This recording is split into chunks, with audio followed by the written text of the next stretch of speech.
It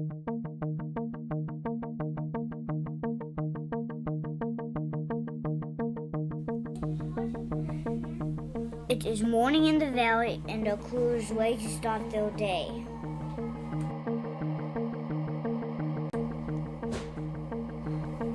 Today they will pull a load of Tuscarawas coal north to Cleveland.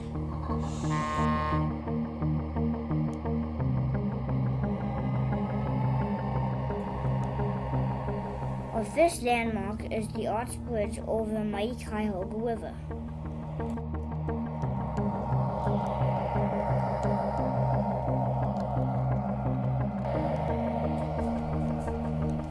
The train is pulling hard as it approaches the mysterious Paxton Narrows.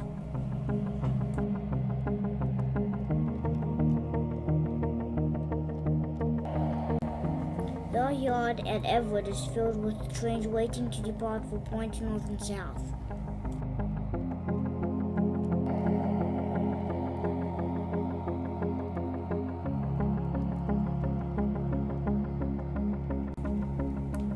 Our train will have to wait here for its turn on the single main line to Cleveland.